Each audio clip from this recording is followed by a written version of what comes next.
Perkenalkan, nama saya Gohi Raja Simarmata. Saya dari kelas 10 MIA 2 dan saya sekolah di SMA Negeri 17 Medan.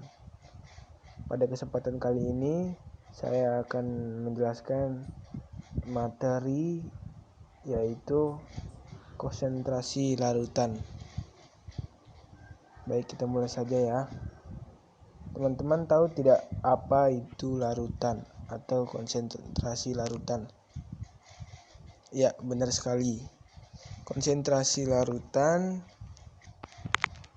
adalah besaran yang menunjukkan kepekatan suatu larutan melalui perbandingan antara pelarut dan zat larut. Dan di dalam materi ini banyak satuan dari konsentrasi larutan, diantaranya persen massa, persen volume, persen massa per volume, molaritas, molatitas, dan fraksi mol. Dan kita akan membahas satu-satunya. Pembahasan pertama yaitu persen massa. Persen massa menunjukkan massa suatu zat dalam 100 gram larutannya. Secara matematis, persen massa dirumuskan sebagai berikut. Yang kedua ada persen volume. Persen volume adalah satuan yang menunjukkan volume suatu zat dalam 100 ml larutannya. Secara matematis, persen volume dirumuskan sebagai berikut.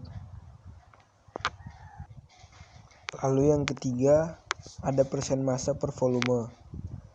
Persen massa per volume merupakan salah satu konsentrasi larutan yang menunjukkan massa zat dalam 100 ml larutannya. Secara matematis, persen per massa volume dirumuskan sebagai berikut. Yang selanjutnya adalah molaritas. Membahas masalah molaritas tidak akan lepas dari besaran bernama mol. Hal itu karena molaritas merupakan satuan konsentrasi yang menunjukkan banyaknya mol zat terlarut dalam 1 liter larutan.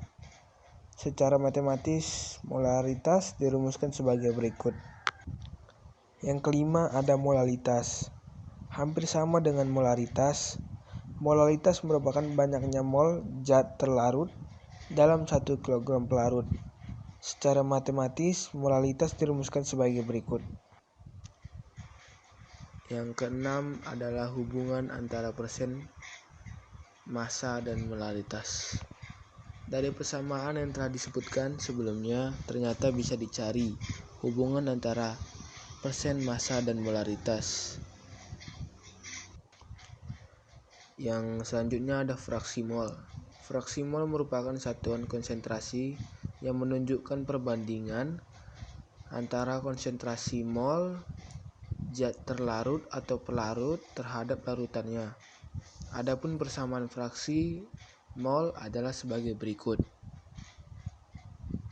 Yang kedelapan ada pengencaran. Untuk mengurangi tingkat kepekatan suatu larutan, metode ini dikenal sebagai pengencaran. Larutan yang diencerkan jelas mengalami perubahan konsentrasi dan volume. Namun demikian, jumlah mol larutan tidak berubah. Oleh karena itu, pengencaran dirumuskan sebagai berikut. Yang kesembilan dan yang terakhir adalah molaritas campuran.